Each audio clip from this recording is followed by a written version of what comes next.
listening to In the Books, a podcast where we discuss period dramas. But who the hell are we? I'm not sure I remember. I know, right? It's been a little while. My name is Michelle. You can find me at Musings on Instagram. Yeah, that's good. Okay. No longer on Twitter. Oh.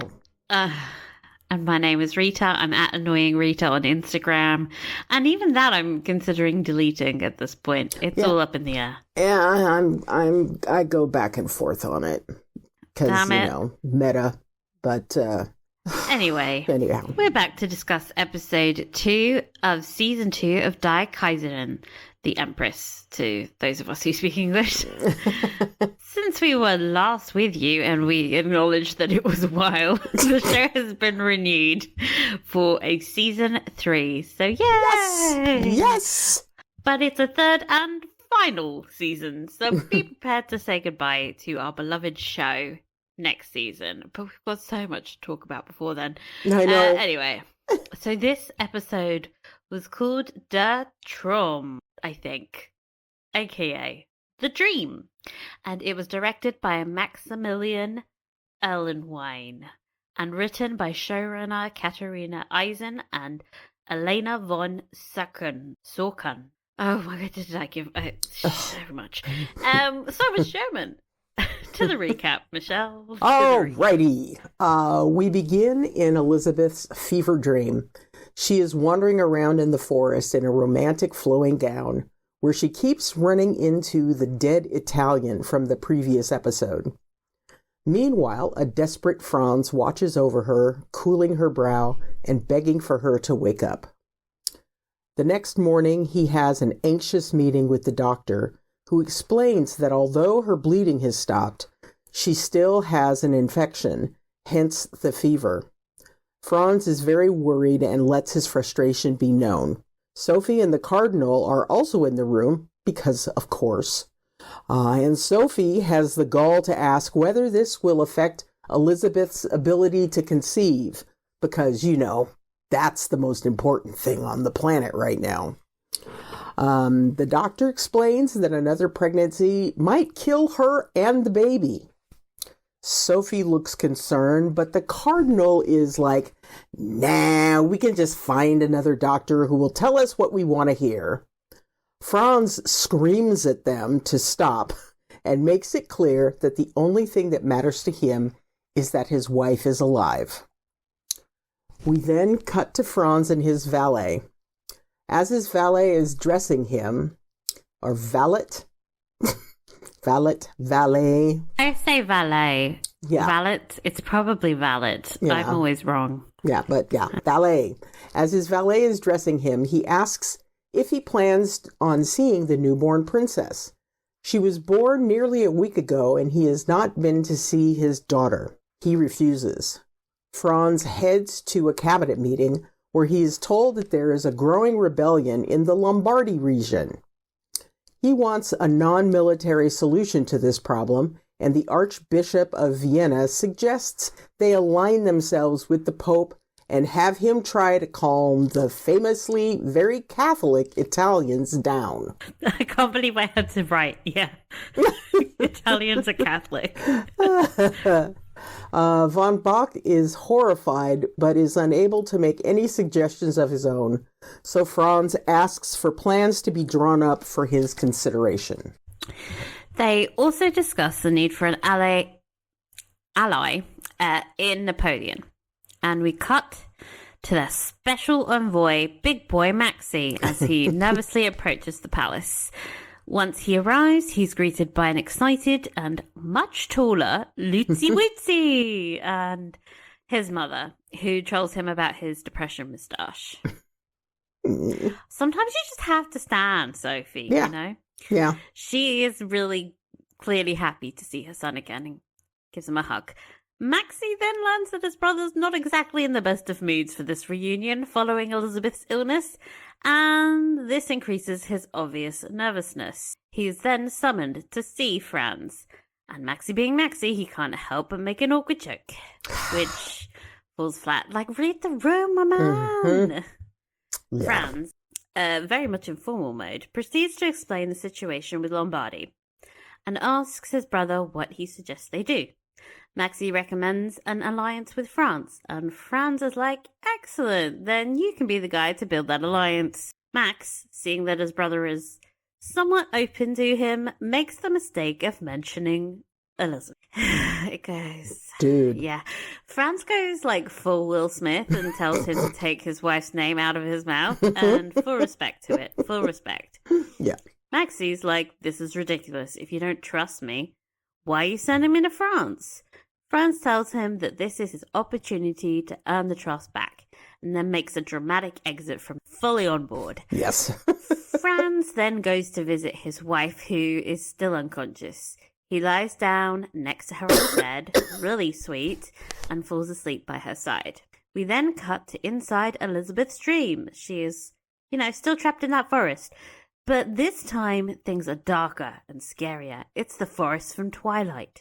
She's once again hearing the dead Italian rebel guy calling out to her. And then she notices her hands are covered in blood. Honestly, Shakespeare, what have you wrought? Yeah. Mm-hmm. As she starts to panic in the dream, she suddenly wakes up in bed, like in real life. Franz is there beside her and tells her everything is good. The baby's alive. Happy ending! Yay!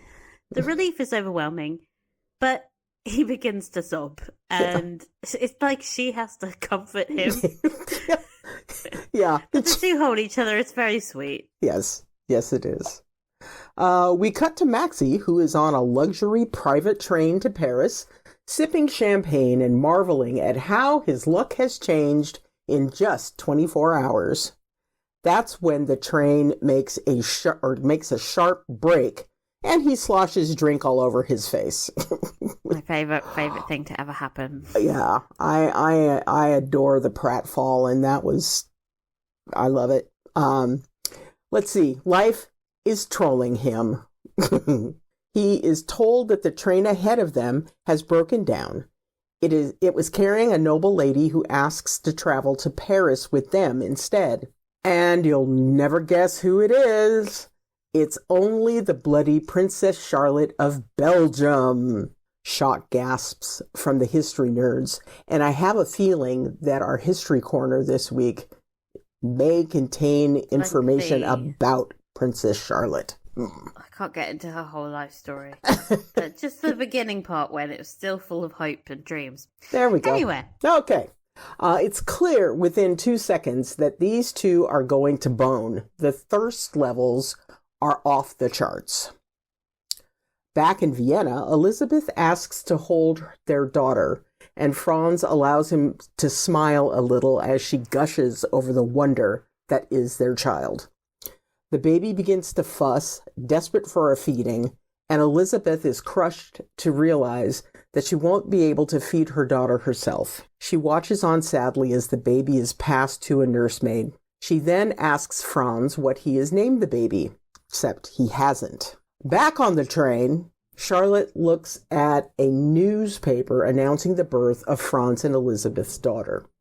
Maxi tells her that Elizabeth really is that beautiful in person, but Charlotte is more interested in her accomplishments and her influence at court. Max is like, nah, not really. She has too many new ideas. And yeah, Max would think that because he has been banished for years. The season 2 Elizabeth has political influence. Charlotte is clearly a young woman who knows her own mind, and he offers to introduce her to his mother. Charlotte remarks that they only met an hour ago. You want me to meet your mother already? It really is no wonder that you wear out your women so quickly. He promises that he never introduces them to his mother, R.I.P. Season 1 Italian Countess lady, forgotten too soon.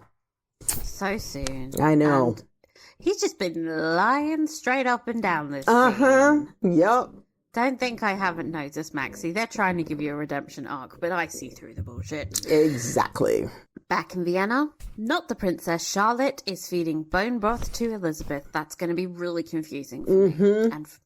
And encouraging her to rest. Sophie enters and tells her not to heed what the doctor said. Elizabeth is like, wait, what? What doctor? I didn't see a doctor. Charlotte explains, the doctor is concerned that another pregnancy could put her life in danger. This is brand new information. Elizabeth says she doesn't think she can go through with another pregnancy again. Fair. Elizabeth, you did nearly die. Sophie is as accepting of this information as you would imagine. We require an heir to the throne, Elizabeth, and then a second one if the first dies. It's been this way for centuries, girl, and you're not going to change that. Only, in German. Damn. She storms off and announces to the staff that Elizabeth is under absolute bed rest. She's not to walk or receive any visitors. That includes her children, who will be looked after by the nurses exclusively as an attempt to probably manipulate Elizabeth. The more she longs for her children, the quicker she will try for another one. God. Honestly, that's very stupid, because, what's the appeal of giving birth to a child and then having it rushed away into the nursery? Mm-hmm. Yeah. Elizabeth wakes in the middle of the night and sneaks into Franz's study to discuss the need for another. She wants to know the deets. Mm-hmm. Franz does want her better, but he also acknowledges that they do need a son. That is a thing. Elizabeth is disgusted. The patriarchy is a huge shock to her. Oh my God, we have to have a son? Yeah. But she doesn't want to. It's just a bit come on. She obviously doesn't want to be reduced to just being a childbearer. There are things she wants to accomplish. Support this. This is great. But then she mentions that she has dreams about the Italian man, and she thinks he's giving her a sign from beyond the grave. And I'm like, girl, that's literal lunacy. Literal. And Franz tells her she should go and rest. Instead, Elizabeth goes to her daughter's rooms, only to see that they have already been moved. Don't tell people you see dead people. Yeah, honestly. The next morning, an anxious Franz is eating breakfast and waiting for news from his brother when his mother sends over some pea soup. Apparently, it's supposed to help in the production of male offspring.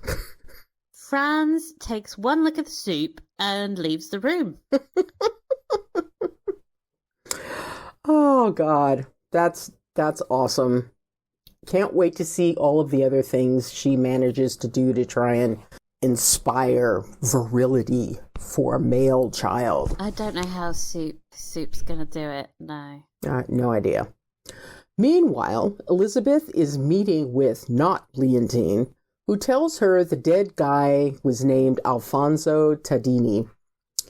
His family runs a small weaving mill not far from Milan. Leontine gives Elizabeth a medallion he was wearing when he died.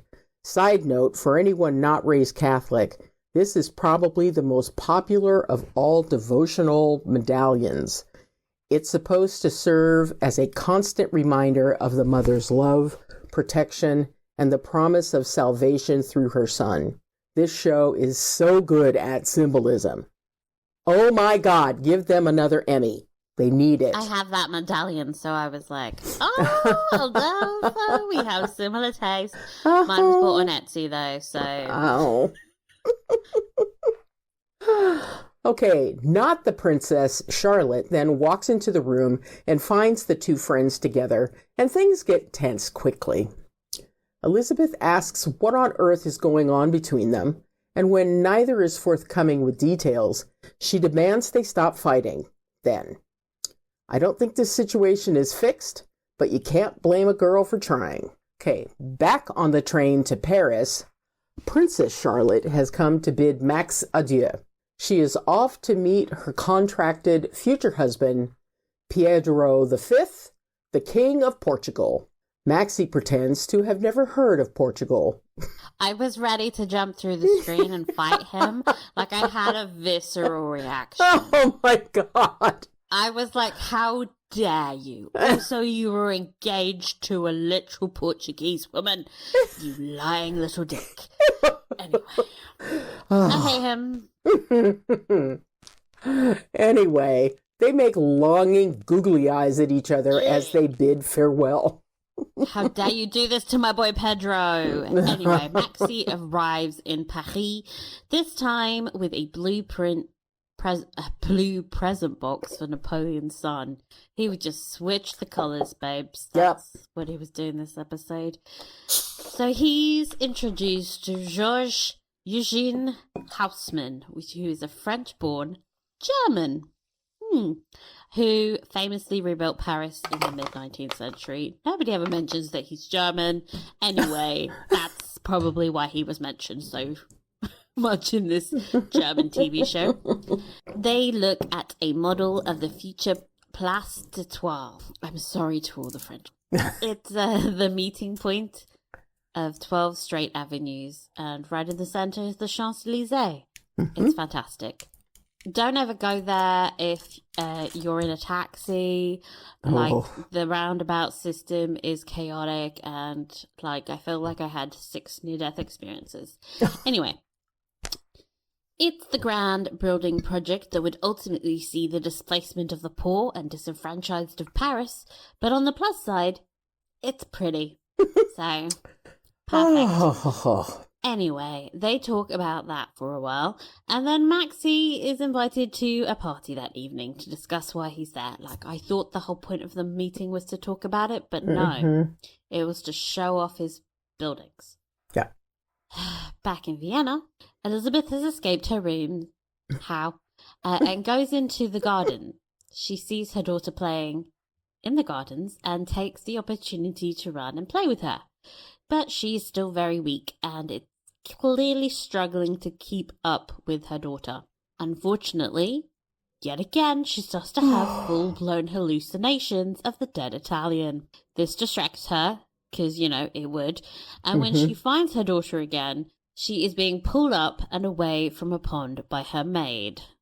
Near drowning experience. Elizabeth tells some guards there was a man in the hedges, bleeding out, but they look at her like she's unstable, because, you know, she is. Yeah. And they try to help her back to her rooms. So maybe stay inside. Yes. Just a few days. Funny how that strict bed rest thing has just fallen apart. And then she wonders why she gets sedated later. I'm just saying. Yeah. Sophie meets with 2 doctors. One says Elizabeth is suffering from acute hysterical neurosis, onset by the trauma of her birth. This is incorrect, but actually for the period, kind of a legit diagnosis. It is terrible, but still far better treatment than most we've. He suggests giving her a sedative. Her other doctor, Dr. Fritsch. I'm sorry. Sorry to this man, who has been her main physician so far, is horrified, but he's just dismissed. Okay, so it's time for the soiree in Paris. Maxie arrives dressed in his naval uniform. He's done so much for the Navy. Yeah. He's a naval hero. And he notices that Princess Charlotte is also in attendance. What a coincidence. They smile at each other from across the room. And Napoleon III notices. He's putting that in his back pocket for later. He invites Max to have a private conversation in a side room, but when they enter, they find a side party full of drunks and half-naked people who are forced to leave. That is Paris, baby. Max tells him about the suggested customs union. Instead, Napoleon decides to stir some trouble by telling him that it's probably best to let Lombardy seek independence. Maxie should seek out his future in South America. He wants to give him a task. Immediate red flags. Whoop, whoop. Get Danger. that guy off TikTok that just runs around with red flags. Perfect. That's the guy we need right now. But Max clearly enjoys being told he's the special one. So this is going to work. Napoleon hands Max some worry dolls and tells him to give them to his brother, as he has quite a lot of problems right now.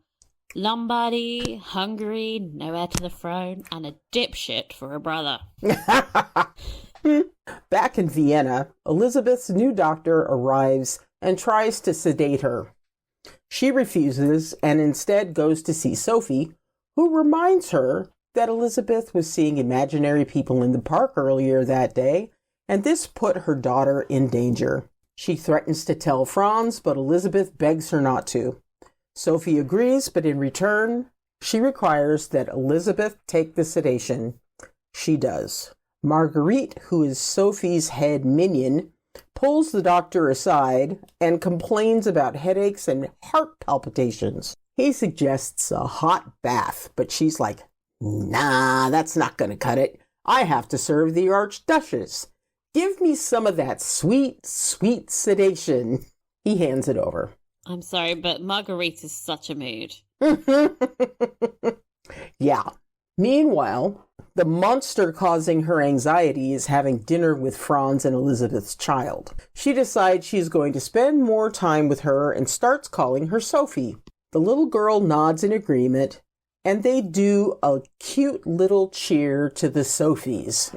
This was legit cute, though. Maybe it's just because the little girl has a bob haircut. Mm-hmm. But I was like, she's fab. I want to be her best friend. See, back in Paris, Max finally approaches Charlotte. She has been speaking to Pedro all night, but it's clear she is not that into it, despite the palace right by the sea and the island in the Indian Ocean. Pedro, quick! Show her Sindra now, before it's too late! Ivan, Maxie's valet, approaches one of Charlotte's ladies in waiting and tells them that the Archduke will be taking a walk along the Seine tomorrow morning. She perks up when she realizes he is still next in line for the throne, because no male heir and all. Franz goes to visit his wife. He learns she has been sedated and looks concerned. He takes her hand in his and tells her, while she is sleeping, that he wishes they could just go and live in the mountains together. "I wish I could just be a father now," that was a really sweet scene. Poor little Franzi. Poor Franzi. We cut to a scene of Napoleon playing with his worried Flix, the doll of Austria, off the balcony of Europe. I don't think he's Team Franz, you guys. Yeah. I don't know what it is. It's just the vibe. Just a hunch. Just a hunch. We cut back to the Seine. Charlotte and Max meet for a walk. Woo! Can't wait for him to destroy another person's life. Yep. Back to Franz. He goes to visit his new daughter for the first time. Oh, this was the highlight of my week. Oh my God. He takes off his uniform jacket and begins walking around the palace holding this baby. They walk into the portrait gallery and he asks her what she would like to be named. These ladies all have the same name. Do you want to be Maria too? The baby yawns. Big yawn. She squeals in excitement in front of a painting of Gisela of Hungary. He asks her if she likes her, and the baby coos. I'm like, I'm not even sure a newborn can make these noises, but I'm here for it. So she has her name. Welcome to the family, Princess Gisela. Yes. Elsewhere, Sophie is looking after and actually playing with toddler Sophie. They both look pretty happy, like it's working for them. Mm-hmm. Yeah. We then cut to Elisabeth, who wakes up from another weird dream about the dead Italian. She's like lying on top of him. What's happening? The doctor is once again trying to sedate her. He forces the sedative spoon into her mouth. She pretends to take it, but then sits up and spits it in his face, telling him she will not be calm. Oh my God. Best ending ever. Was living for that scene. The best ending you could ever dream of. Mm-hmm. I love it. Okay, so what was your overall reaction to this episode? It never ceases to amaze me how good this show is. Yeah, I thought that... No, it never misses. No. Never missed. It doesn't. And I thought that the pacing of it was just spot on. Everything seemed to keep moving. They were telling the story, but not in a way that made it feel rushed. It just felt like they were moving through the story at a pace that was absolutely perfect. I I really enjoyed this episode.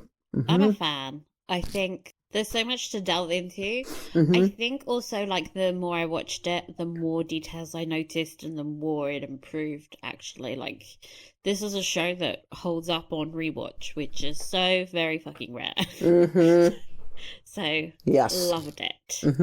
Okay, so let's start with Elizabeth's fever dream and all the very dramatic symbolism. Oh my God. They just went ham with the symbolism. I feel like it's really interesting that it's set in a forest. Because, well, it's not interesting. It's, like, very obvious. Like, that would be where she goes to, her unconscious. Because of how we met her in, like... Yeah. It's just, like, the landscape of her youth. And she's all very, like... I commune with nature. I'm a flower child. In her, like, white nightgown.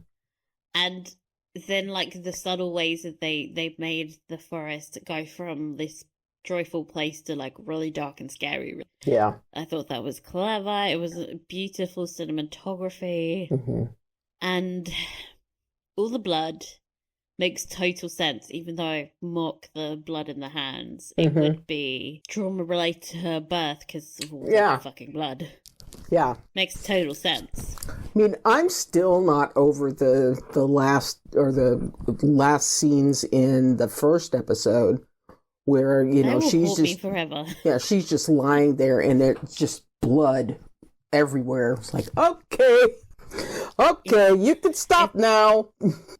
Yeah, but I am fucking sick of seeing Adolfo's dead face. Like, I get it. Yeah.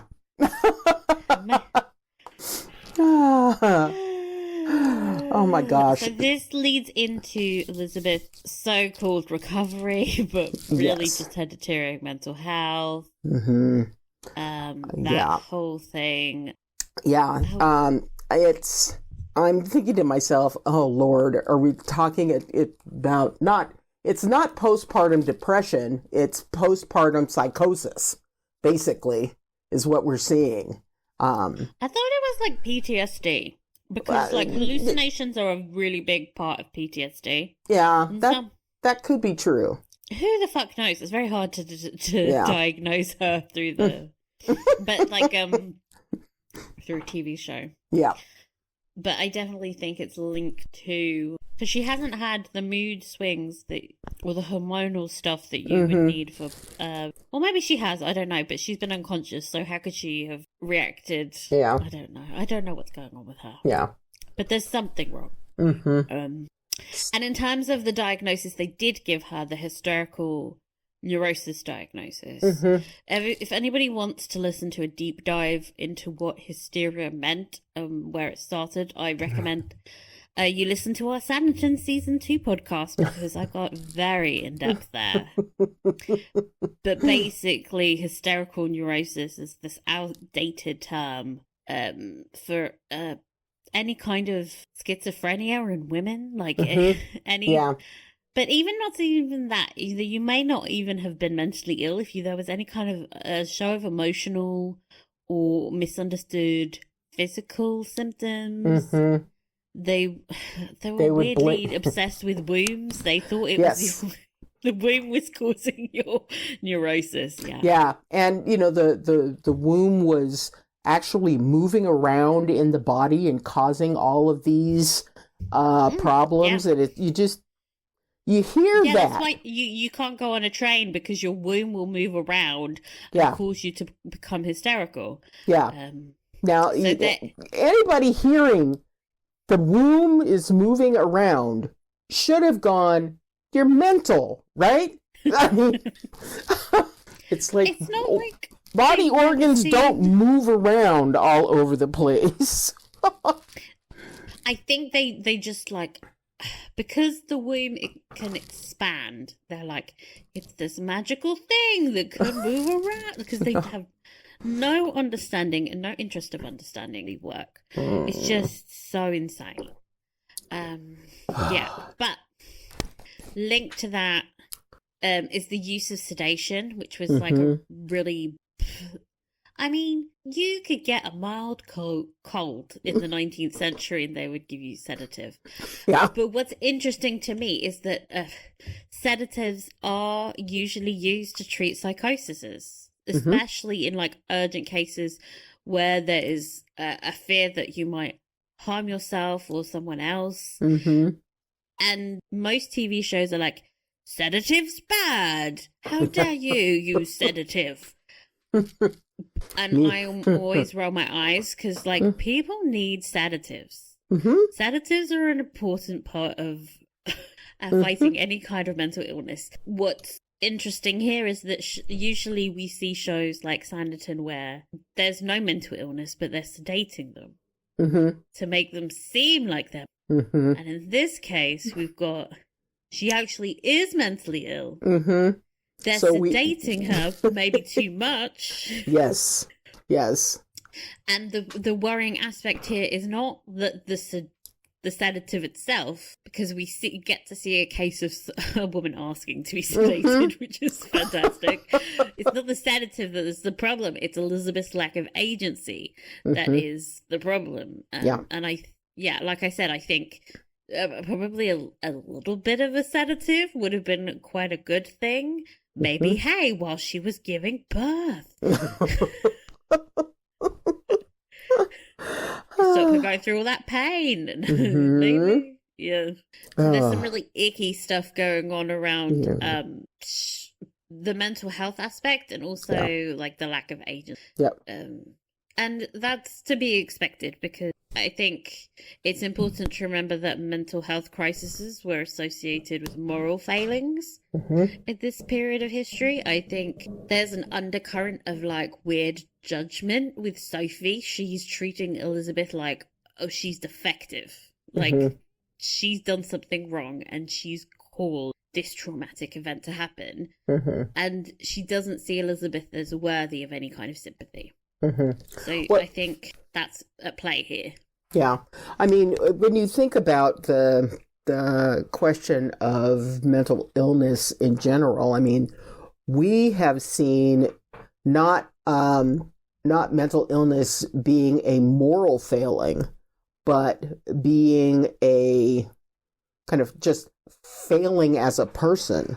You know, as we've come into the 20th century and now the 21st century, you know, there's a lot more talk about mental health nowadays because the stigma around mental health has lifted a little bit, but it's still there. And, you know, comes from, I think, history of the viewpoint of mental health over the ages. I mean, we're talking about, this is the time where Bedlam was, you know, just roaring with the mentally ill. You know, that was a pretty scary place, even though we're not in England, of course. But, you know, I think... I mean, these people are Catholics, so they're kind of, they're just going to do some kind of exorcism and hope for the best. Exactly. I mean, you know, the idea of the Spanish Inquisition comes to mind. And, you know, the Catholics have got, or had, a whole bunch of really not too pleasant things that they did to people that weren't towing the line. Religious extremism has got that crazy Puritan shit happened as well. Yeah. And I think what's also interesting to think about is that we saw in season 1, Sophie and Franz were having their own struggles with mental health. So, like, I think Franz is much more able to sympathize. But Sophie is like, sees the same weakness she has in like the manifestation. I mean, Sophie, you were literally seeing your dead daughter. So like, who's seeing people now? Okay, so don't be too judgy. Sophie sees qualities that she has in Elisabeth and wants to punish those things. Yes, I think as a reflection of her own failures. Like, She needs therapy. Yes. But she's using like isolation as a tactic, which Hmm. was really the most damaging thing that would happen to women in this particular era. Like, Hmm. so many cures were basically to isolate Yeah. women and make them feel even more lonely, and then that just Yeah. exacerbated their symptoms. Like, Yeah, it's like, send them out to the country. It's like, no, it's not going to help. Well, but you would be like locked in a room in the countryside. Yep. You would not have visitors. You weren't allowed to read. You weren't allowed to do needlework. You had to basically just sit in a room by yourself. And the lack of stimulation in and of itself would send people crazy. Like, even if they were stable before. It would make them go mad. I would not last 5 seconds, please. Yep. I mean, there's a part of the introvert in me that thinks, well, it might not be too bad, but you then start taking away, books, needlepoint, all that kind of stuff, and it's like, no, not really. I need stimulation. I can't be left alone with my thoughts. It's not safe out there. Well, we have podcasts. Yes. Speaking of emotional turmoil, let's talk about our boy Franz. He was going through it. Absolutely. Having a really bad time during the time following the baby's birth. I think he may be traumatized as well, but nobody's like, they're also concerned about Elizabeth. They're not really like allowing for the fact that Franz may be slightly fucked up from this situation as well. They're like, why haven't you seen the baby? Because I am trying to process the events in the last few days. Yeah, and it's like, because the baby in question practically tore my wife apart, and I am not okay with that. Thank you very much. Like, he literally watched the blood seep out of her. Like, of course he's gonna be not okay. Yeah. He still has to put on a suit and pretend to be emperor. Like, it's not... It's been a tough few days, okay? Yes. So I thought the scene of him sleeping beside her was just absolutely heartbreaking. He was like, I just need her back. This is really hard.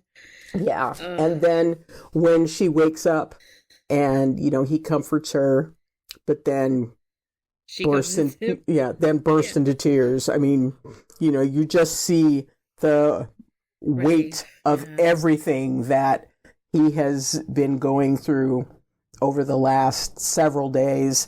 Just the dam breaks and he just falls to pieces. Lord bless this little Franz. I really loved the confrontation he had with Sophie and the Cardinal at the beginning of the episode. It's interesting that when he's in these really intense, heightened, emotional moments, he's able to just be like, no, I put her first. Shut up. Everyone, shut up.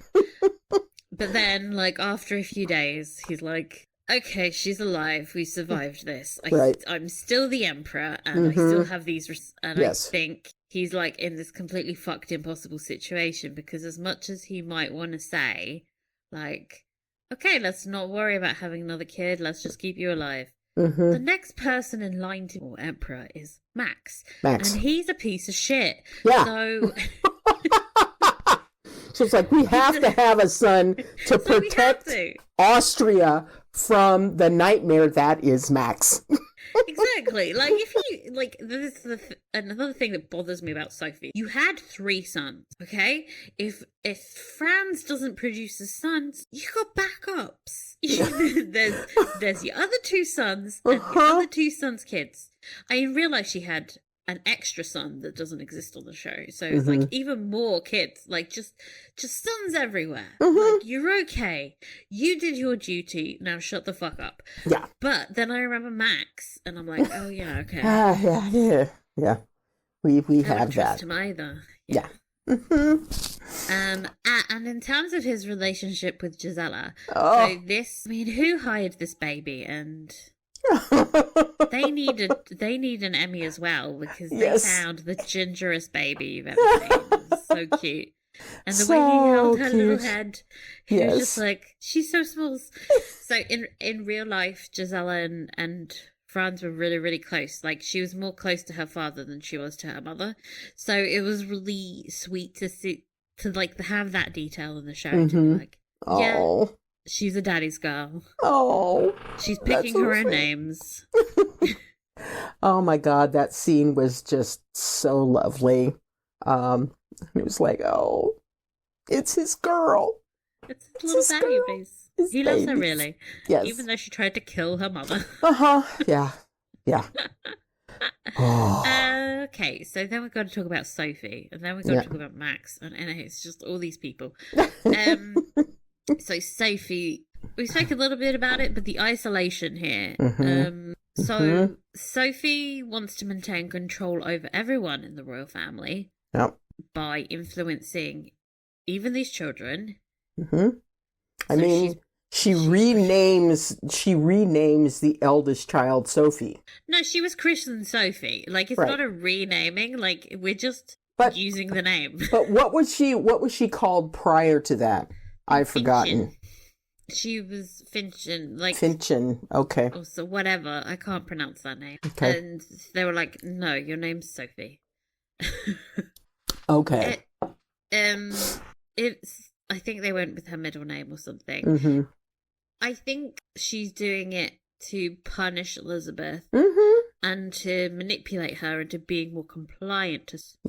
Additionally, isolating Elizabeth is going slightly more unstable, which is fantastic for Sophie. Yeah, absolutely. She wants to have all the power politically.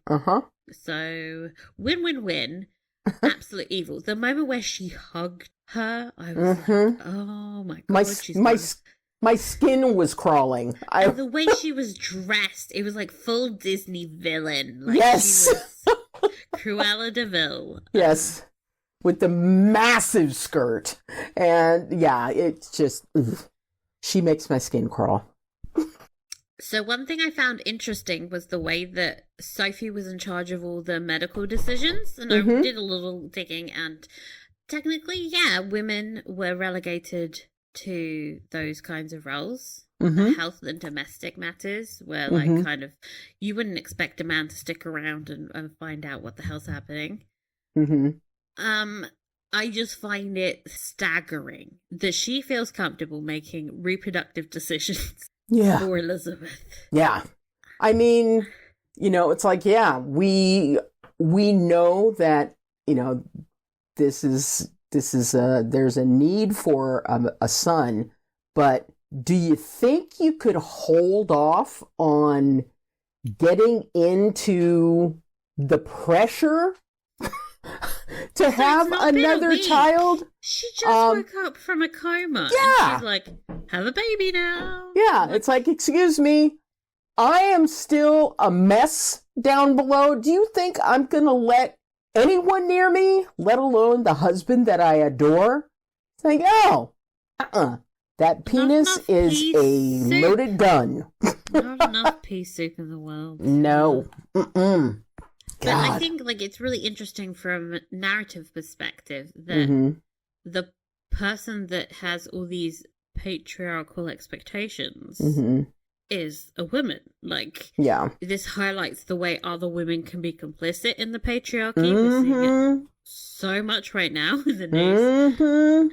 And I think overall, Sophie's actions are just a complicated combination of political motivations and personal psychosis. She's a really complicated and fascinating character. Yeah. Who's so committed to preserving the legacy of this family and the monarchy that she's literally destroying it as she's trying to save it. Yeah. We love a mess, and she is one. She is definitely a mess. And she can't see how this could possibly bite her in the arse. And it's like, come on, girl, sis. Oh, just wait and see. Just wait and see. Oh, gosh. So this really ties into what I think was the theme of the whole episode, which is women's autonomy during Syria. this also related to Charlotte for me as well, because we've got Elizabeth, who's not Mhm. able to get medical treatment or visit her own fucking children. Mhm. And then we have Charlotte, who's being carted off across Europe to meet all the To this meet man, this man who she's never met before. You know, that probably persuaded by her father to marry him because he's the king of Portugal. And alliances and, you know, all of that kind of stuff. You know, women were basically chess pieces to be used by the men in their family. And we are in the thick of it in this show. Yeah. Oh, God. Okay, so let's talk about one of those men. Maximilian. Maxie! He really tried to reconnect with Franz. It surprised me how desperate he was to be on good terms with his brother, considering just how badly he treated him last season. Like, I felt like he really wanted to be liked. We don't know if that means he's learned his lesson. Honestly, probably not. But he's like the kind of person that just needs to be adored. Yeah. You know? Mm-hmm. He can't bear it that Franz doesn't like him. Yeah. And I noticed that in their first scene together, he was calling him Your Majesty a lot. Like, a lot. Yes. It was like the title usage was real. You know, but as you said when we were going over the recap, read the room, dude. You know, the first words that you have to say to your brother are a stupid little joke after all this time that you've spent apart. Do you think that's gonna really go over well? No. So have you met your brother? He's not a joker. Yeah. And for God's sake, do not mention his wife, because that you kissed. Yeah, you were doing your damnedest to try and steal her away from Franz, even though he kind of stole her away from you. Did he? When did that happen? Well, when they first that happened. Yeah, in Maxie's head. Yeah, in Maxie's head. But you know, when they first met, you know, he was supposed to marry the sister, who is conveniently just disappeared from season 2. She's like getting married to some other dude. Who cares? And I know that Maxie really set his cap for Elizabeth right off the bat. What's crazy is that he's like, "Oh, you stole her away." Okay, mm-hmm. He met her the day before you did. Like, yes, he got there first. He got there first. Shut up. Oh God. So anyhow, he is back in the imperial court and sent on a mission to France. And on his way, he encounters Princess Charlotte of Belgium. So they have chemistry, right? Yes. Oh, yes. I loved the moment where she snorted out the tea. That was amazing. I was like, yes, sis. Finally. And the bit where he tried to put the flower in his waistcoat and yes. His valet was like, no. Just no. I don't know, like they're really cute. Mm-hmm. But I can't romanticize this. Like what that relationship was like in real life. I'm like, he's literally gonna give you a disease, girl. Mm-hmm. Like, stay away. Yeah. Don't. I really like Charlotte as a character. Yeah, I do too. She struck me as no nonsense, and really, even though I am stuck in this bullshit situation of being married off to this man I don't know, I am not just some empty-headed pushover. I really liked her, and I look forward to seeing more of her as we get further into the season. I feel like she's like the yin to Elizabeth's yang, like Elizabeth's very emotional and flighty, and this girl is very collected. Yep. And she seems really committed to her duty and her family, and like the complete opposite of Elizabeth, who was like, I will not do my duty. Then we have this girl who's like takes it pretty seriously. I mean, I say that she is gonna end up getting with Max, who is basically just a playboy, like a dumb playboy. So she doesn't make the best choices. Like, girl, Pedro was probably a safer bet. Yeah, probably. So maybe she does have some kind of inner romantic streak that's just latent. Yeah, it could be. Like, guys, she's young. She should make some impulsive decisions, but this is gonna bite her in the ass because no, don't marry a fuck boy. No, don't do it. Okay, my only problem with this casting is that this actress has severe iPhone face. She has, I don't know if these lips are natural. I don't know if they're genetic. They may be, and it's not her fault if that's the case. But she has the lips of a reality TV show star, you know? Just born for duck lips. Yes. And just like the rest of her face is really mobile, but those lips just stay forever plump.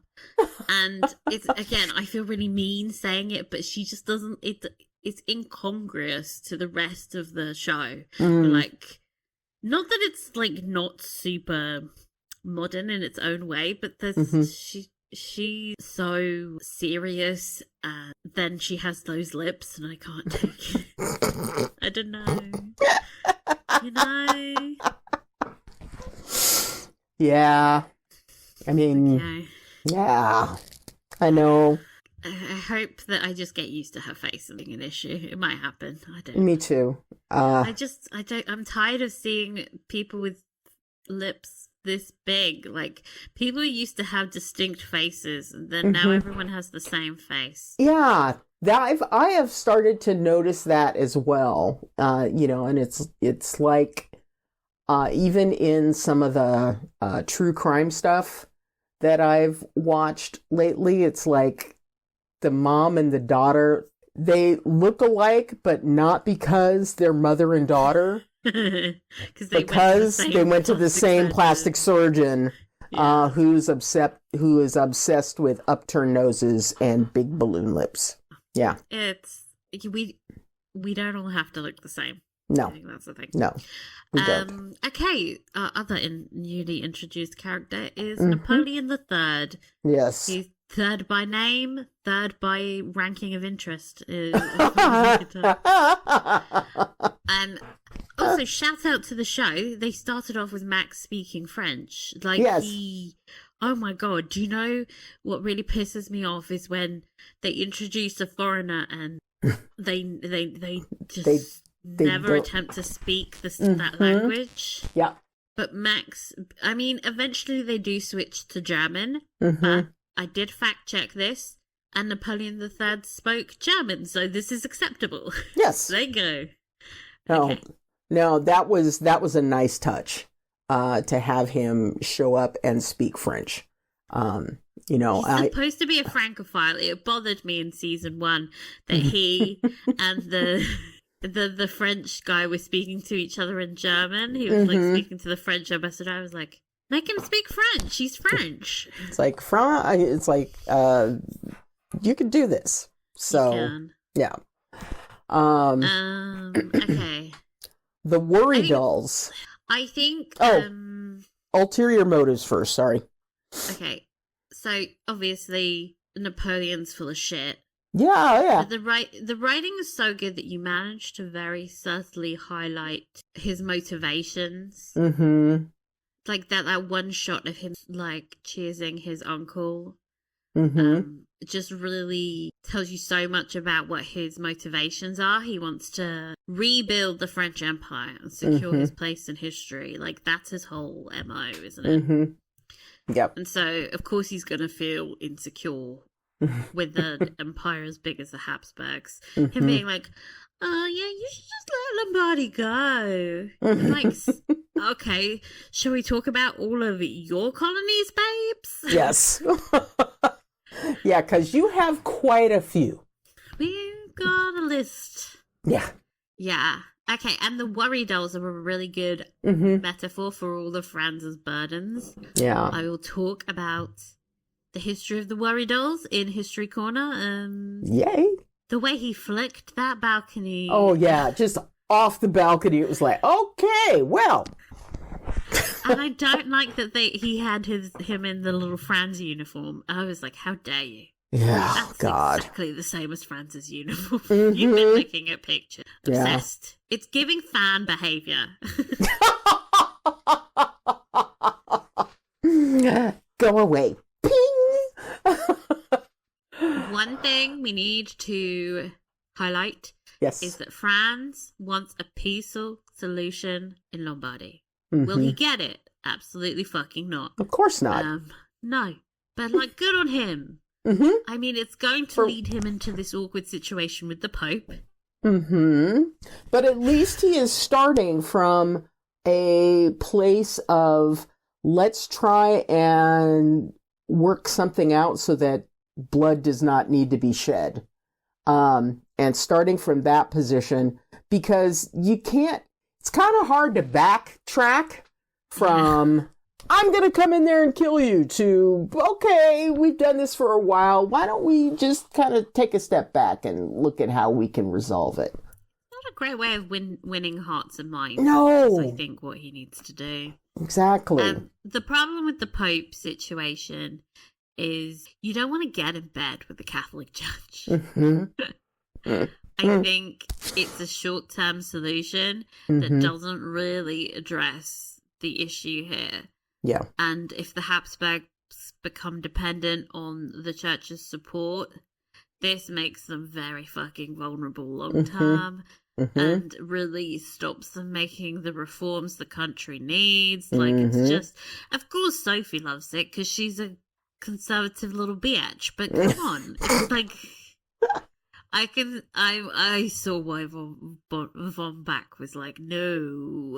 But I also understand why Franz was like, well, you don't have any solutions, Von Bach, so can you bring some solutions to the table? Right. Because so we need some. Yeah, so that we can talk about this, instead of just basically shrugging and going, I got nothing. That's not helpful. Honestly, him and Leontine are bringing nothing to the table this season so far. I'm just like, why are you here? Even Charlotte's making tea. Like, what have you got? Yeah. Okay. Historical corner. Settling in. It's time to learn about Princess Charlotte of Belgium. So, Marie Charlotte is the daughter of King Leopold I of Belgium, who was married to Yagal Charlotte of England, who died in Bridgerton. So, see, there you go. Okay. And her name pays homage to the late Princess Charlotte of Wales, his father's first. It's a bit creepy. Similarly tragic, she was educated in French, English, and German, and was deeply religious. As she hit puberty, various candidates were put forth for dynastic alliances, and two suitors sought her hand.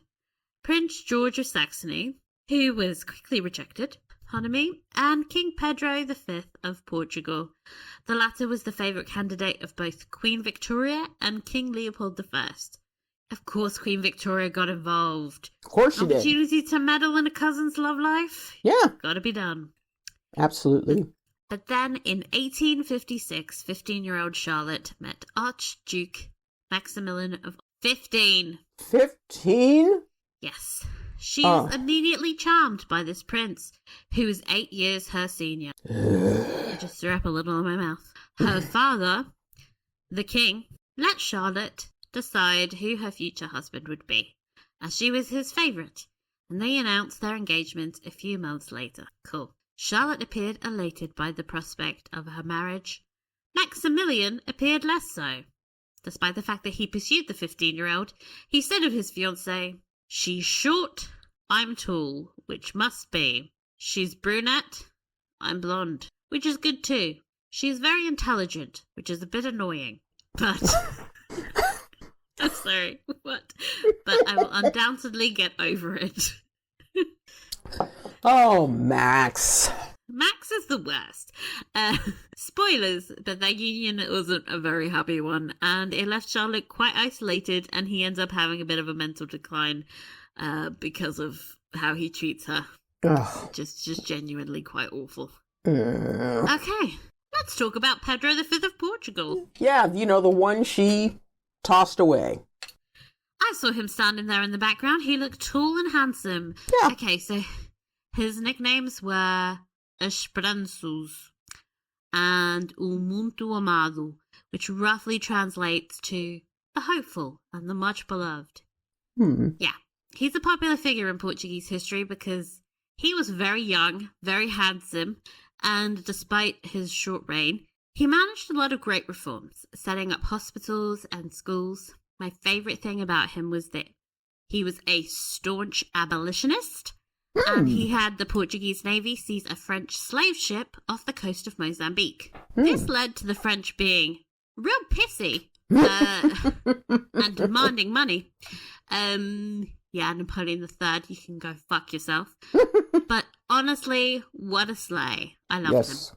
Unfortunately for Portugal, he died at the age of 24 due to typhoid fever. So maybe not the best choice in husbands, but honestly, still better than Maxi. There are photos of him online if you want to see a cute 24-year-old. He was honestly one of the cutest kings at the time. So, honestly, when you look at pictures of him compared to Maxi, I'm like, sis, girl? what were you thinking? What were you thinking? You got a colonialist or a guy who literally stopped slavery? Really? Anyway. 15-year-old girls make bad choices, it seems. Yeah. Anyway. That's why you shouldn't let them marry who they want. Yeah, it's like their brains are still developing. They're not ready. They're not ready.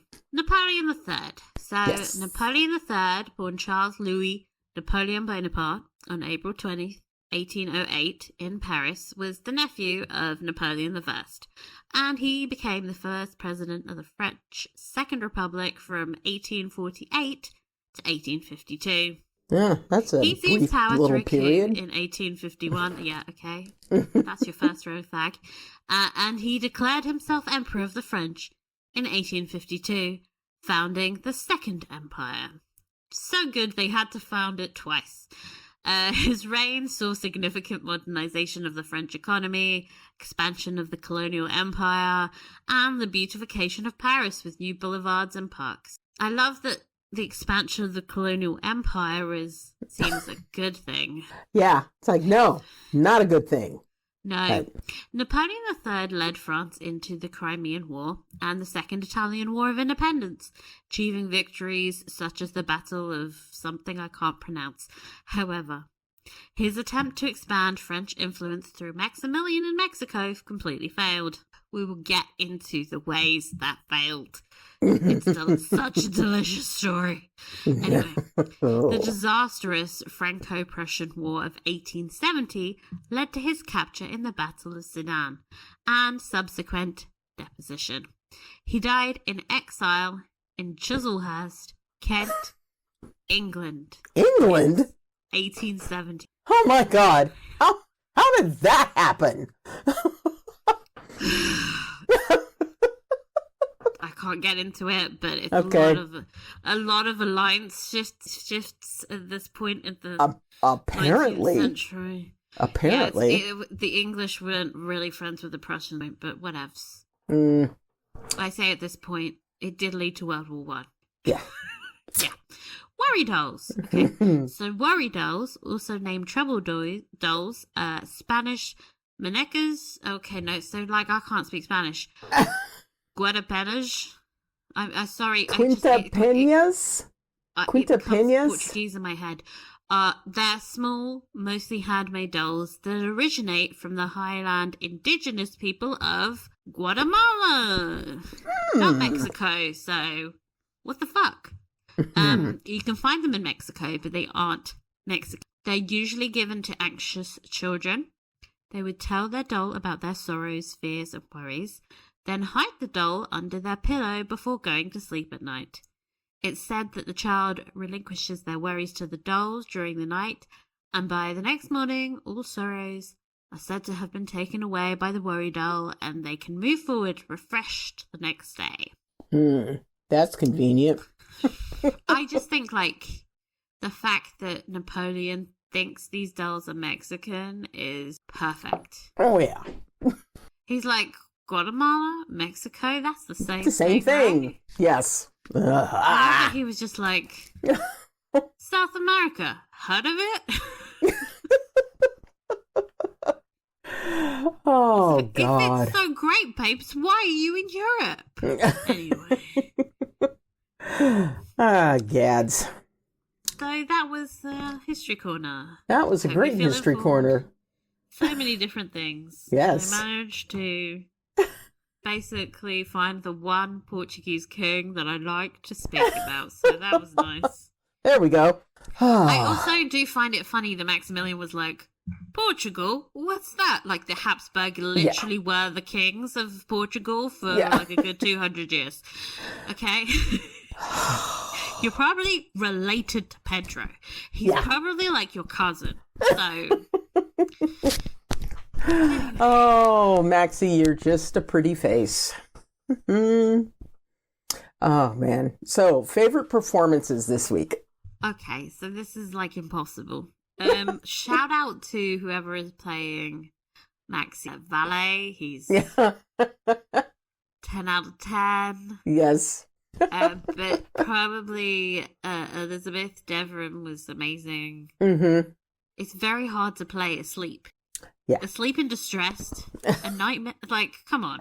Yes, suffering through nightmares, getting misted so that it looks like you're sweating. Probably had to stand over with a spritz bottle. They kept throwing buckets of blood at her. Like... Exactly, you know. But no, she was did. Like, I used to be the hot one on the show wearing dresses, and now here I am walking in the forest. In my nightie. But I think that she did a great job this week. I also thought that Franz did, the actor playing Franz did a great job. You know, the scene where, you know, he's saying, I wish we could go to the mountains. I mean... Yeah, but Franz breaks my heart every week. I feel so sad for him.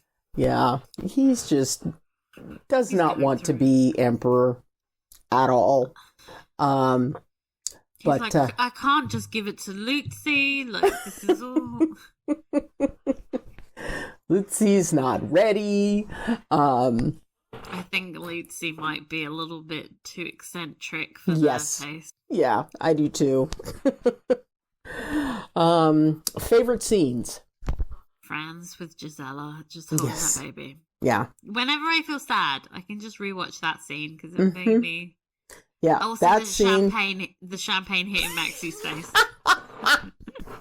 Oh my God, I laughed so hard. He's like, everything's great. That was perfect. You know, I think the scene with when Elizabeth wakes up and, you know, she sees the baby and then is distressed because she can't feed her. You know, I think that the Elizabeth that we see in this show clearly loves being a mother. You know, you could see that in how she engages with little Sophie.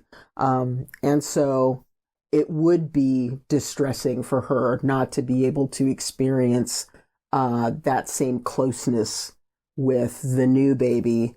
So that was heartbreaking. I thought that the scene between Max and Napoleon was really good. And it led up to the flicking of the Maxie Worry doll, which I thought was like the perfect cherry on top of kind of that storyline. I thought that was really, really well done. I just think, like, you think they had like 3 Napoleon character. Mm-hmm. You get such a great sense of who he is. Like, Yeah. it's really well written. Yeah. Performed. Yep. Fantastic. Such a great show. All plays. Yeah, costume, hair, and makeup. The wig was wigging. The wig yes, it was. Wigging. It was going through it. Yeah. It was damp. It was curly. It was sweaty.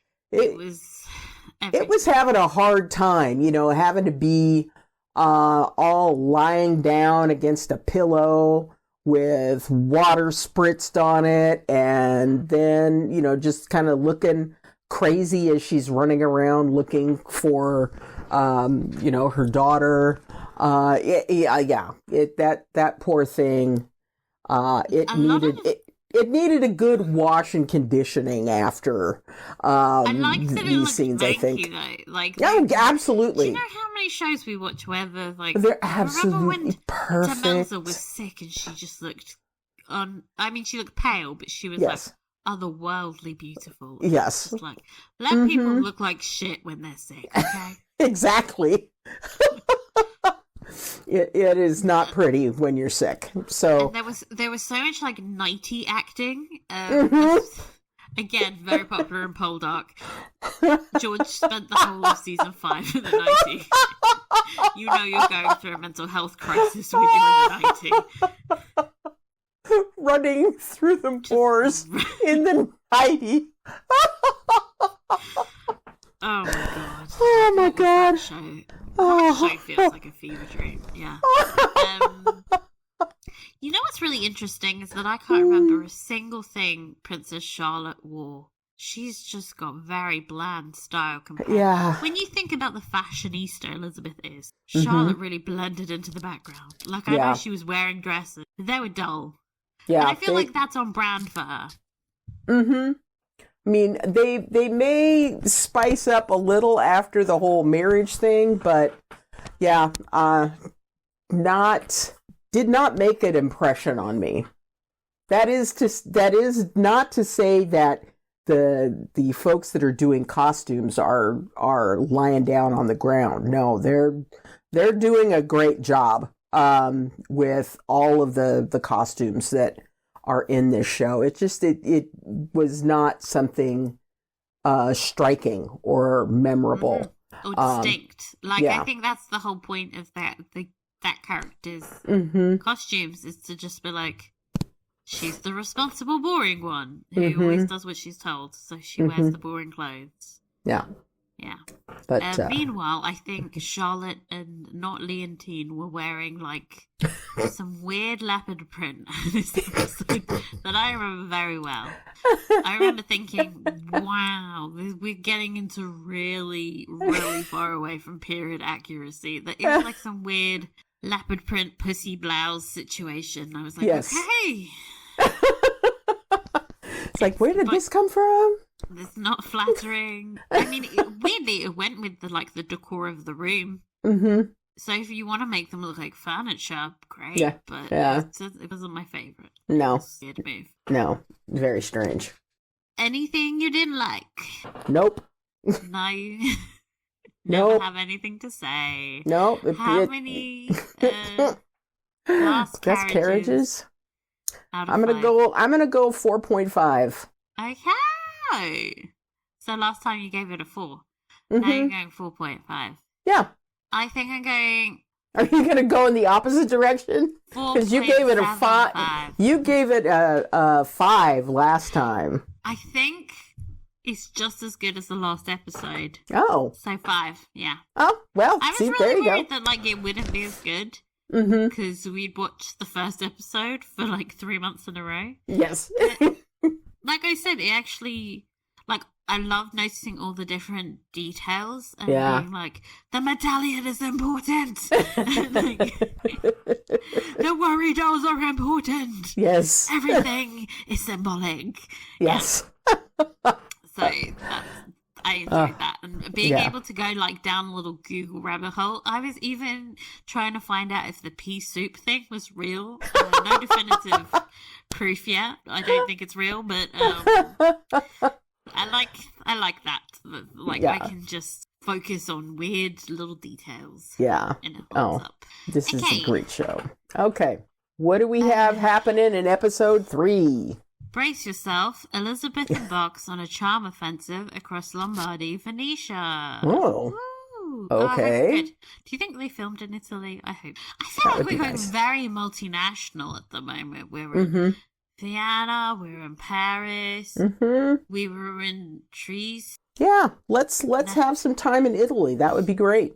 Do you think she's going to try and find the Italian guy's family? Oh, God, I don't know. I feel like we know his name now, so we have to Yeah. go see it.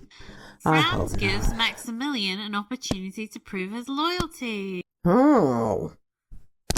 I wonder how this Okay. involves Charlotte. This is going to involve Charlotte. Do you think they're going to get engaged, like, by episode 3 or something? Maybe?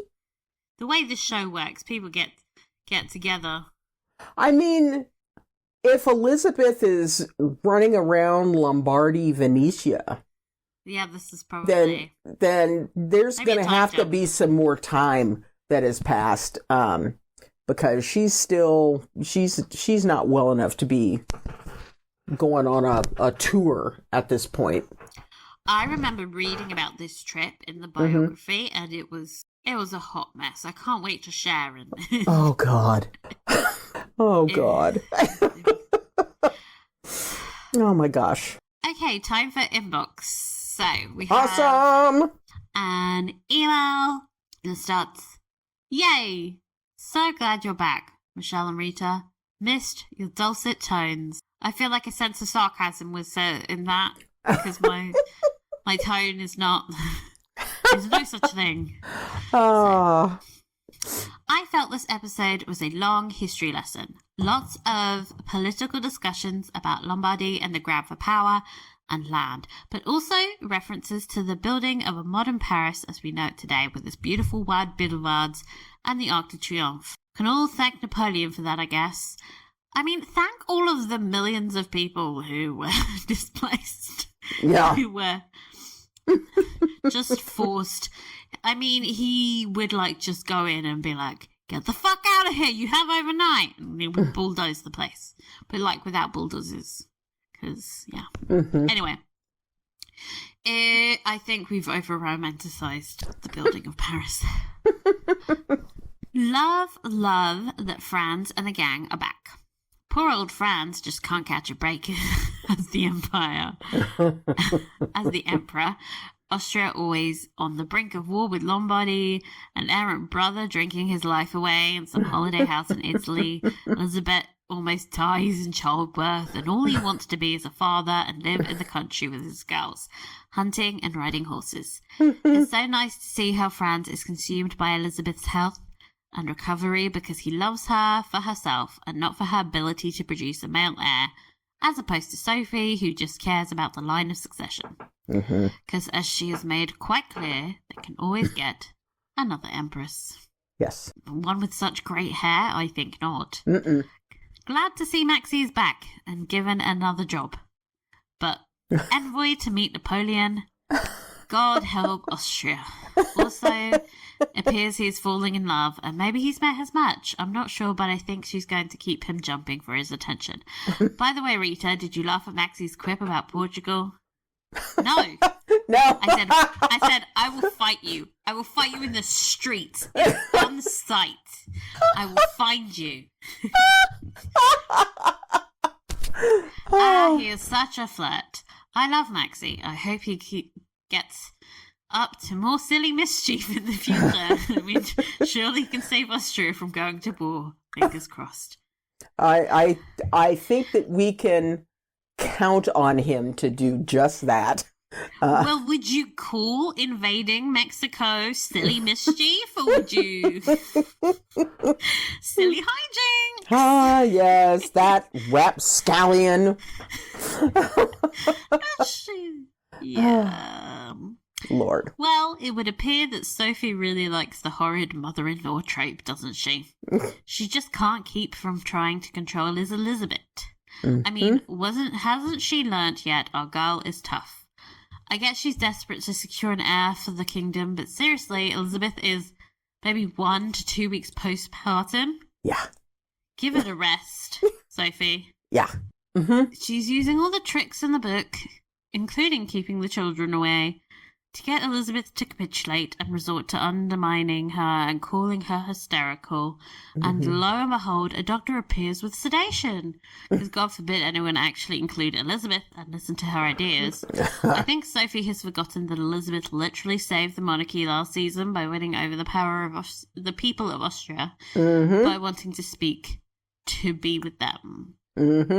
All I can say to Sophie is underestimate Elizabeth at your own peril. Until next time, ciao, Maria.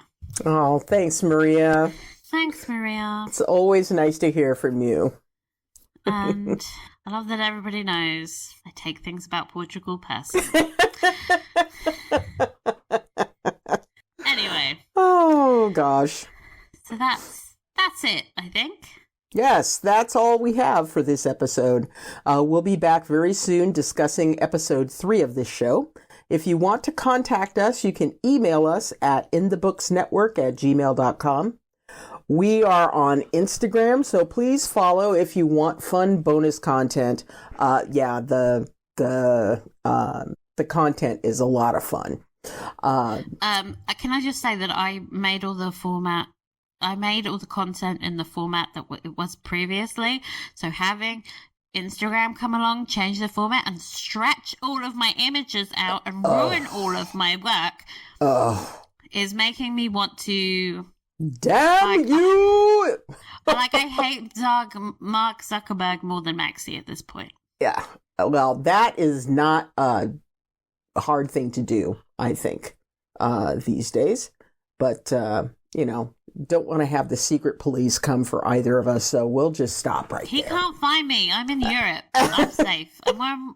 You stayed neutral. You're okay. Okay. But Mark Zuckerberg, it's on site with you as well. Just so you know, you're not safe. Don't come to Lisbon. I'll fuck you up. We're on Instagram, so please follow if you want fun bonus content and updates on the podcast. And if you enjoyed the pod, please rate, review, and tell your friends about it.